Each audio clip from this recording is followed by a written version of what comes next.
Okay, so next we've got Lincoln Platt. Now, Lincoln is speaking in place of Joanne Hayes, Member of Parliament for the National Party, who would have been here, was unable to join us. So, Lincoln, you're in place of Joanne. So, welcome. Thank you for joining us this afternoon. Excellent. Well, thank you, councillors, for the time that you put into this and hearing all the submissions. Must be quite a task hearing roll after roll of different people coming from different angles. But as it's been spoken, my name is Lincoln Platt and I'm the National Party's candidate for Christchurch East. But I want to say today that I'm here and I'm taking off my political hat and I'm speaking on behalf of the communities out there, and especially the Burwood and Coastal East communities. Last year, Joe Hayes, who was the National Party list MP at the time, presented a petition to this council. That petition came about by hearing the cry of the community for a faster action on the New Brighton Centre master plan here that you will all be familiar with. That was approved back in 2015. Now, some of the master plan has been achieved, but very little other action has taken place. I was asked by the community to come and make the submission on behalf of Joe, so I thought to myself, right, first thing I should do is go back to the community, go back to the business leaders, do some research, and let you know what the voice of the people are out in the east in Burwood. I asked questions like, have you seen a change in the direction, speeding up the implementation of the master plan, which is desperately needed? Their answer was a resounding no. I asked, are you still passionate for the area? Do you want to invest your time, money and resources? And the answer was yes, they still do. Can you see a better way to deliver this master plan than what is currently being done? And the answer was yes. So I just want to pause on that point. They can see a better way that this plan can be presented and implemented in the way at the moment. Now, I've become aware through my research and questions that Councillors James Daniel, Councillor Phil Major, and I believe the backing of Leanne Dalziel, the Mayor, have put a motion and a resolution before the Council to use the current Regeneration Act to support the development of a regeneration plan for the implementation of this master plan. It will be a how-to guide identifying the processes needed to achieve the goals of the plan. I've found that the community and the business leaders that I've spoken with are actually singing from the same song sheet. They see little hope in the direction that is currently heading, and they want to change that direction for the implementation of this and support this new idea put forward by the councillors. There are a number of roadblocks that are currently in the way that cannot be removed by the current system, by the way we're trying to implement at the moment. For example, there are planning rules in the way that need the powers from the Regeneration Act to remedy. It's only through the Regeneration Act that the council can signal through the regeneration plan to the investors who are ready to go that it is time to invest.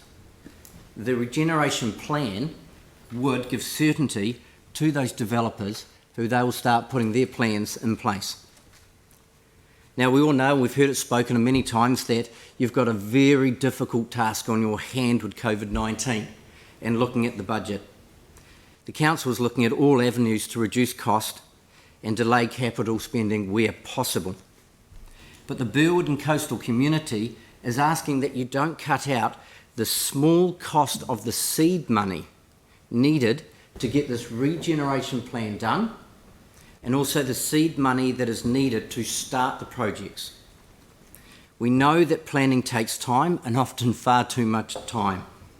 But we can use this time to get all the ducks in a row and to get the projects to a shovel-ready stage, so that when the financial recovery comes, which it will come, we'll be ready to spring into action. It will take the political will of yourselves, the councillors, to make this happen. So I just want to put a spotlight on just one roadblock project that is a key to the area, and that is the extension of the Orem Ave.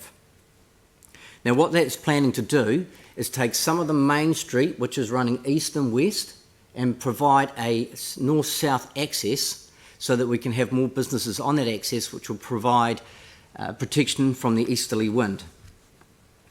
Now, that was highlighted in this plan in 2015, and I found it interesting when I read it that it was highlighted as considered a priority.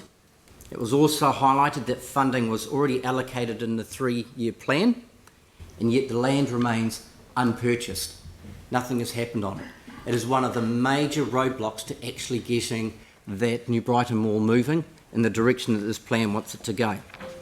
To purchase this land is only a small amount of what is needed for the entire master plan to succeed. It is the purchase of this land that will unlock much of the development of the New Brighton Mall. From that purchase, the private investors will quickly rally, spend their finances and construct the buildings that is required. And I spoke to one of these investors last night. He had a very interesting story.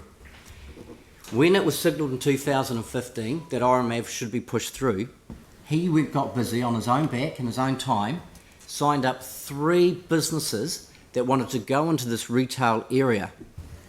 And yet 5 years later, no land has been purchased, and it is completely blocking what he's wanting to do. Investors are wanting to fulfil that area with their businesses in the retail area. And I asked him about his will and his drive.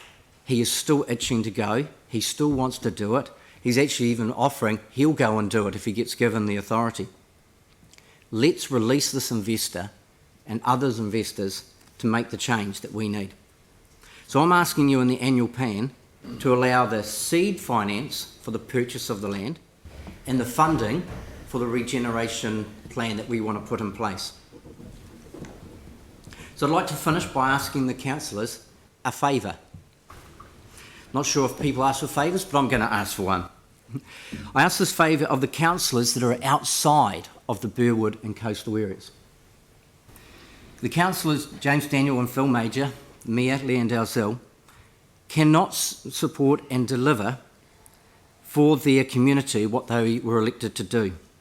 They can't do this without your political will and your support of their plans. The favour is this. Please take time to have a chat and have a coffee with them.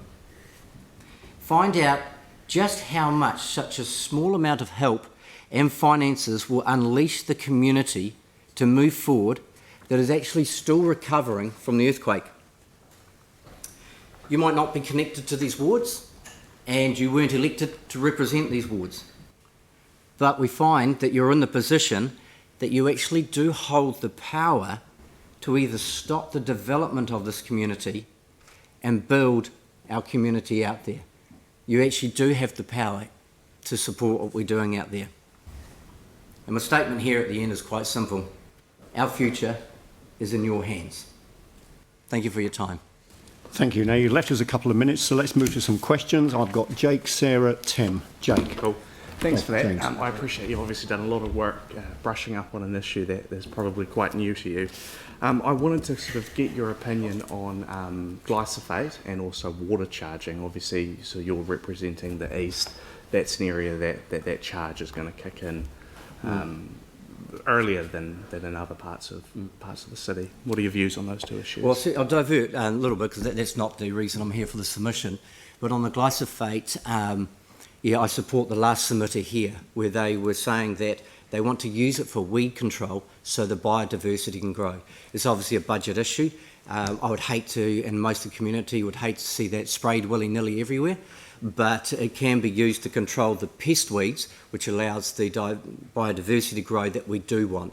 So I think there is a time and place for it now while we're looking to be careful with our finances and then move to other methods again later when we can afford.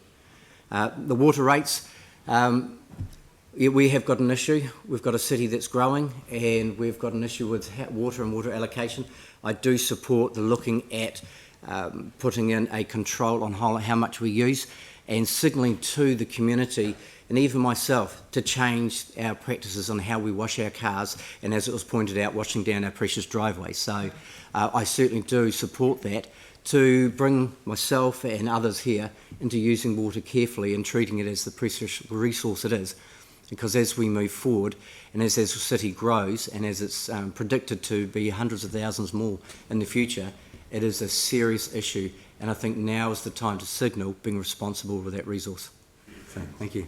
All right, thank you. That unfortunately has brought us to the end of the time allotted. I know there are other questions that people wanted to ask, but we're out of time for that. Thanks very much indeed for taking the time to make the submission. Thank you. Thank you for your time.